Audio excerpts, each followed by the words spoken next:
Aujourd'hui, c'est la RDC qui a organisé la CAN U25 dames de personnes vivant avec handicap, donc de femmes vivant avec handicap.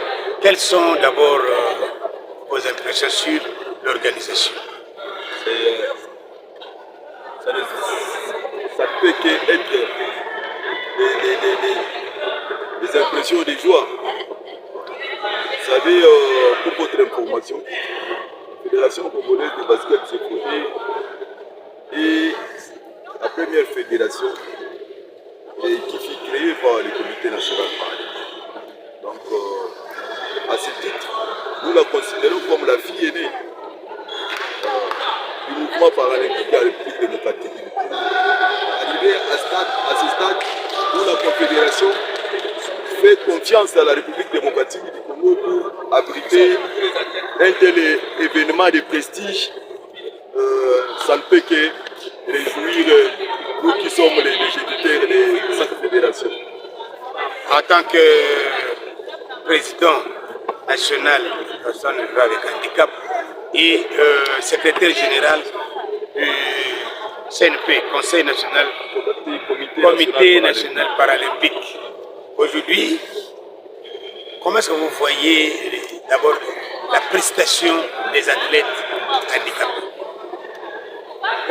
En fait, c'est une question qui m'enchante parce que vous êtes parmi les personnes qui ont vécu le parcours de cette équipe. C'est une équipe qui a commencé avec des fauteuils médicaux, mais arrivé à ce stade, toutes les fois où nous faisions des sorties pour aller en Afrique du Sud, c'était pour recevoir des leçons. Mais arrivé au jour d'aujourd'hui, où la RDC arrive à battre la République sud-africaine avec manière, moi ça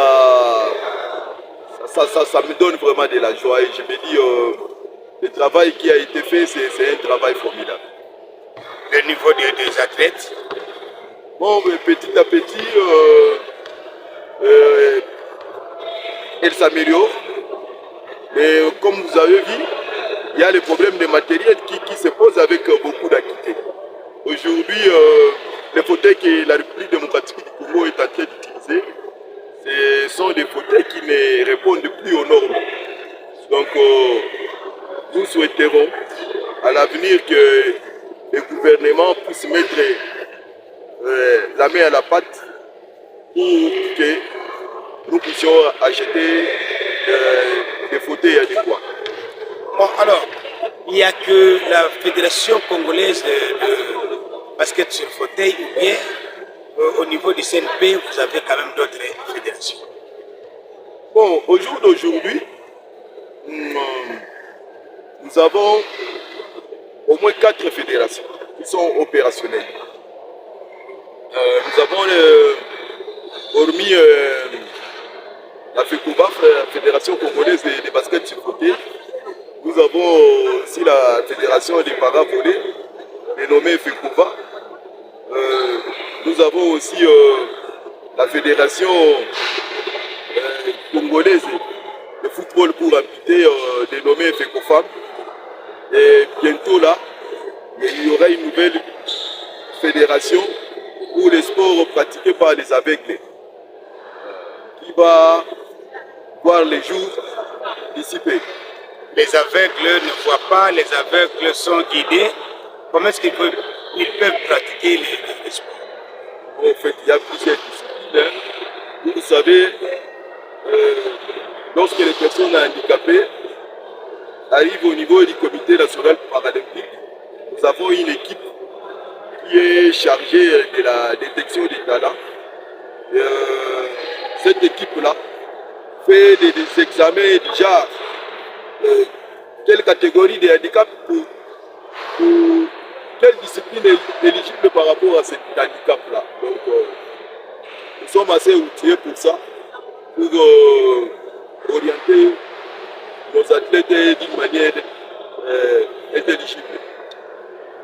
Quelles sont les difficultés que vous approuvez quand vous pratiquez les sports. Surtout, d'abord, nous allons, première difficulté, une difficulté matérielle. Et puis, de logistique, bien. La plus grande difficulté que nous avons aujourd'hui, c'est l'application d'abord des textes régissant les sports en République démocratique du Congo.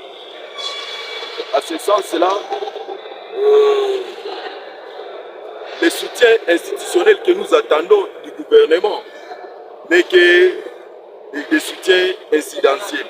Nous, on souhaiterait que nous puissions vraiment nous inscrire dans un programme tel que on arrive au début de l'année, il y a un budget alloué au sport paralympique. C'est ce que nous souhaitons. Donc, vous voulez aussi vivre comme d'autres disciplines. Au-delà de ça, parce que en fait, ce n'est pas, ce n'est pas nous qui disons. En fait, vous savez, au Paralympique, nous parlons des sports adaptés. Par sport adapté, c'est-à-dire que non, c'est des disciplines. Avant que ces disciplines se pratiquent, il faut des matériels pour mettre en musique ces disciplines-là. Voilà un peu.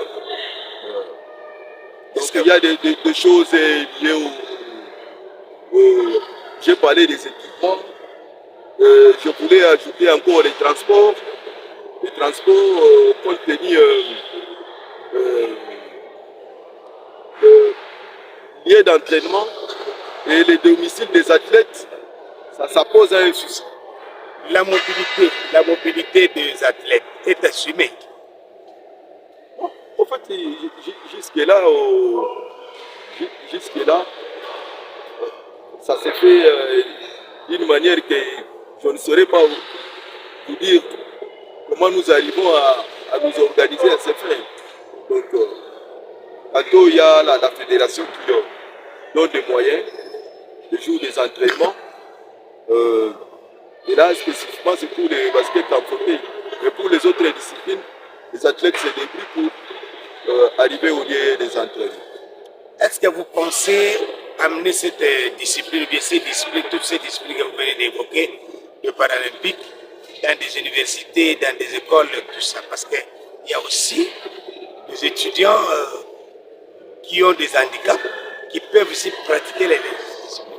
Chevalier, ce ne sont pas des idées qui manquent. Nous savons que s'il faut nous projeter d'abord sur les statistiques de l'OMS, sur les handicaps en République démocratique du Congo, 17, les personnes handicapées représentent 17% de la population congolaise. Répartis sur 26 provinces, 145 territoires, mais s'il faut parler de la pratique sportive, c'est moins de 1%. Vous voyez les défis qui nous attendent au niveau du Comité national paralympique. Je voulais encore ajouter que parmi les causes de mortalité des personnes en situation de handicap, il y a la sédentarité. Nous, la pratique sportive, nous la voyons sur plusieurs aspects. À part l'inclusion sociale, vous voyez que c'est devenu une thérapeutique, une thérapie pour la personne qui pratique une discipline. Parce que la personne sera d'abord exemple et épargnée d'aller donner de l'argent dans des structures pour avoir des séances de kiné. Vous voyez combien de fois c'est avantageux. Hein? Vous voyez la souplesse avec laquelle il se débrouille ici.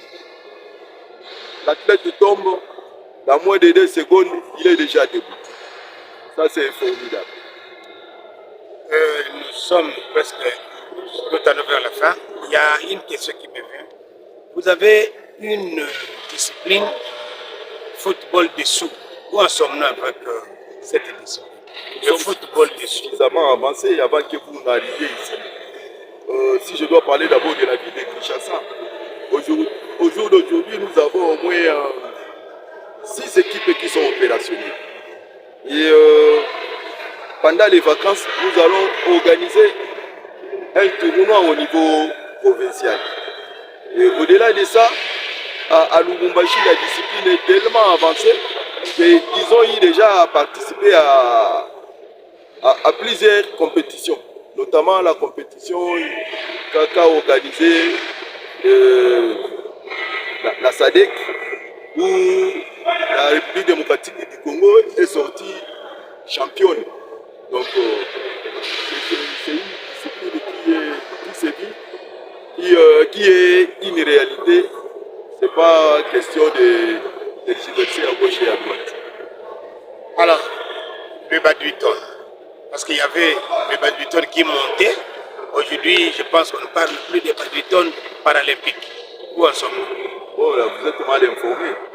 Parce que la République démocratique du Congo, nous avons un champion d'Afrique en badminton qui est là. Et nous pensons dans les jours à venir que c'est ça le souci d'abord de l'athlète. Il voulait assez qu'il puisse être réussi par les autorités.